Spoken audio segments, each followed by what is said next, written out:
नमस्कार, welcome to my channel. मैं हूं मनीषा। दोस्तों, आज की वीडियो बहुत ही हेल्पफुल होने वाली है। आज हम बात करेंगे हमें अपने घर में नवरात्रों के आखिरी दिनों में हवन कब करना है। सप्तमी को या फिर अष्टमी तिथि पर या फिर हम नवमी पर करें। अब मान लीजिए हम पीरियड से हो जा रहे हैं, फिर हम किस दिन हवन करें। हवन करने के लिए हवन सामग्री की आवश्यकता होगी, तो वो हमें कहाँ से मिलेगी। क्या हम मार्केट की हवन सामग्री से हवन कर सकते हैं। और सबसे ज्यादा जो हमें कंफ्यूजन और सबसे ज्यादा परेशानी आती है हवन कुंड को लेकर। मार्केट में लोहे के हवन कुंड बहुत मिलते हैं।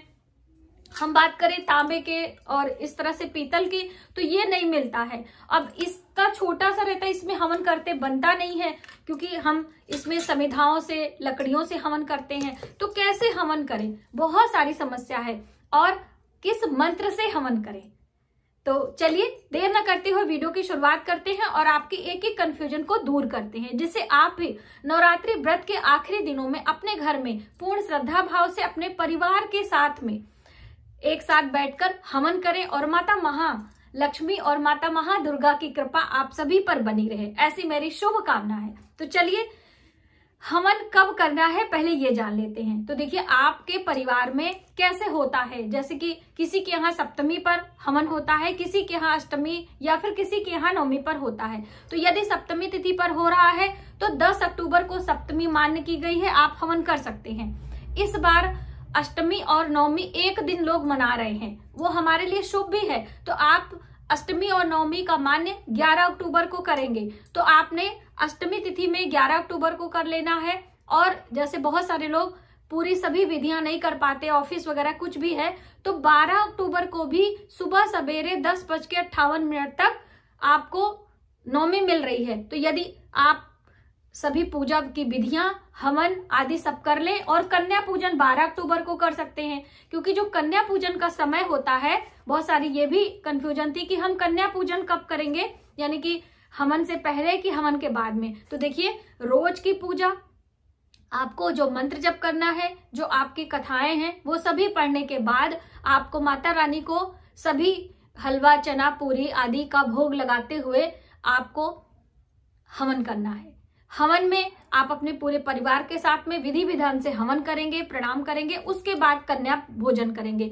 कन्या भोजन के बाद आपको फिर से माता रानी का आशीर्वाद यानी क्षमा मांगते हुए आशीर्वाद लेना है। कलश को थोड़ा सा हिलाकर, आप यदि नवमी में कर रहे हैं 12 अक्टूबर को, तो पारण भी समय से कर लेना है। पारण करने का समय 11 बजे का है, तो आपने 11 बजे पारण कर लेना है। फिर आप दिन में चौकी का विसर्जन सूर्यास्त से पहले कर लीजिएगा, ठीक है। तो ये आपको पहले नियम हम आप बता दे रहे हैं।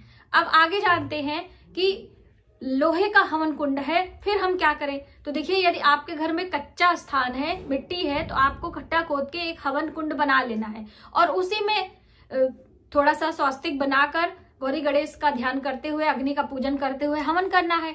अब मार्केट में जो लोहे का हवन कुंड है, उसमें यदि आपको करना है, तो मैं आपको एक बहुत अच्छा सोल्यूशन बता रही हूँ। जो मार्केट में मिलता है उस पे आपको मिट्टी की कोटिंग कर देनी है। ये देखिए मैंने की है, और ये हमारे पास चिकनी मिट्टी थी, गंगा जी की मिट्टी हम लोगों के अक्सर रहती है, उसको घोलकर हमने इस पे कोटिंग करके धूप में सुखा लिया है। अब इसमें हम हवन करेंगे, फिर इसको साफ करके वापस रख लेंगे। तो हम यहाँ पर दिखा रहे हैं कैसे मैंने किया था। तो बस इस तरह से आपको इससे आपको लोहे का वो जो अशुभ परिणाम है इससे नहीं मिलेगा। तो आप इस तरह से भी कर सकते हैं। यदि आपके यहाँ स्थान नहीं है, मिट्टी वगैरह बहुत कम, जो लोग फ्लैट वगैरह में रहते हैं उन्हें बहुत प्रॉब्लम होती है, तो आप इस तरह से भी कर सकते हैं, ठीक है। और रही बात हवन सामग्री की, तो मेरे चैनल पर हवन सामग्री बनाने की विधि मैंने आपको बताई है। घर की चीजों से ही, बिल्कुल शुद्ध साफ चीजों से आप घर में कैसे हवन बनाएं। और महालक्ष्मी के दिनों में भी मैंने विशेष माता लक्ष्मी की कृपा के लिए वो बताया था, तो वो भी वीडियो आप देख सकते हैं। और ये भी वीडियो देखकर हवन सामग्री बना लीजिए, ठीक है। हवन सामग्री बनाकर आप 1 साल तक स्टोर भी कर सकते हैं, ऐसा नहीं कि खराब हो जाएगा, ठीक है। अभी आते हैं कि लकड़ियों के बारे में, यानी हवन की समिधाओं के बारे में। तो देखिए समिधाओं का भी अपने आप में बहुत बड़ा महत्व होता है। हमें आम की सूखी लकड़ियां, छिलका रहित लकड़ियां लेने की बात कही है। उसका रीजन होता है, छिलका वाला भी होगा तो कोई प्रॉब्लम नहीं है। उसका कारण क्या है, उसके अंदर कीड़े मकोड़े, कोई ना कोई चींटी वगैरह रहती हैं, तो वो लकड़ियां हवन कुंड में जाके भस्म हो जाएंगी वो जीव जंतु, आपको पाप लगेगा। इसलिए आपको सूखी और हल्की लकड़ियां और छिलका रहित लेकर आनी है। आपके घर में यदि तुलसी का वृक्ष सूख गया है तो आप उनकी लकड़ियों का भी इस्तेमाल कर सकते हैं हवन में। और आपने आंवले का वृक्ष लगाया है, समी का वृक्ष लगाया है, और कुछ न कुछ कभी ना कभी कुछ न कुछ सूखी लकड़ियां वगैरह आपको मिलती रहती, आप उसे स्टोर करते जाएं और इन नवरात्रों के दिनों में या कभी भी आप हवन कर रहे हैं तो उन लकड़ियों का भी इस्तेमाल कर सकते हैं। इससे आपके ग्रह बैलेंस भी होते हैं। उपाय के तौर से हम देखें तो 9 ग्रहों के लिए 9 अलग अलग लकड़ियां भी बताई गई हैं। बेल की लकड़ी भी आप इस्तेमाल कर सकते हैं, है ना, वो चैनल पर जानकारी है, यदि आपको डिटेल में चाहिए तो वो आप देख सकते हैं। ये समिधाओं के बारे में हो गया। और घी, शुद्ध घी का ही इस्तेमाल करना है, ठीक है, क्योंकि बिना घी के आपका हवन संपूर्ण नहीं माना जाता है। क्योंकि हम सबसे पहले जब पुरुष भाई हवन करते हैं तो महिलाएं अकेले हवन करती हैं तो घी की आहुति नहीं देती हैं, ठीक है। तो इसलिए इस बात का ध्यान रखें, आपको हवन सामग्री में घी मिलाना है और अपनी लकड़ियों पर घी डाल लेना है। बस इस तरह से आपको हवन करना है। दूसरी अहम बात, अब हमें किन मंत्रों का चुनाव करना है। तो देखिए, अलग अलग समय पर अलग अलग मंत्रों की बात कही गई है। जैसे कि हम हर महीने अपने घर में या हर हफ्ते हवन करते हैं तो गायत्री मंत्र से हवन कर सकते हैं, है ना। जो मैंने नियम बताया सब नियम को फॉलो करते हुए गायत्री मंत्र का चुनाव आप करके हवन कर सकते हैं। यदि हम नवरात्रों के दिनों में कर रहे हैं तो इनमें माता दुर्गा की महत्वता होती है। माता दुर्गा की कृपा पाने के लिए हम माँ दुर्गा के मंत्रों का चुनाव करते हैं। जैसे महालक्ष्मी के व्रत में महालक्ष्मी के मंत्र, उसी प्रकार से नवरात्रों के दिनों में माता दुर्गा के मंत्र। तो अब माँ दुर्गा के कौन से अच्छे मंत्र होते हैं, बीज मंत्र, उन्हीं का चुनाव आपको करना है। मंत्र हम एक बार लिख भी देंगे क्योंकि बहुत सारे लोगों को समस्या होती है। नवाण मंत्र से आपको हवन करना है। ओम ऐं ह्रीं क्लीं चामुंडाय विच्चे स्वाहा। स्वाहा शब्द का इस्तेमाल अवश्य करना है, क्योंकि जब हम जप करते हैं तो नमः लगाते हैं और जब हम स्वाहा करते हैं तो हवन करते हैं, क्योंकि अग्निदेव की पत्नियां हैं। स्वाहा और स्वधा 2 पत्नियां हैं और अग्नि के माध्यम से हम देवताओं को ये भोग प्रसाद हवन आदि पूर्ण आहुति हम उनको समर्पित करते हैं। एक प्रकार से उनको हम भोग लगाते हैं, ठीक है। तो ये आपको ध्यान में रखना है। अब जिनको ये मंत्र बोलने नहीं आता है, बहुत सारे ऐसे लोग हैं जिनको नहीं समझ में आ रहा है, जो हमारे भाई बहन विलेज एरिया से हैं या कैसे भी हैं, तो उन्होंने छोटा मंत्र लेना है। ओम दुम दुर्गाय नमः। हम मंत्र एक बार आपको लिख दे रहे हैं, आप इस मंत्र से भी आहुति दे सकते हैं।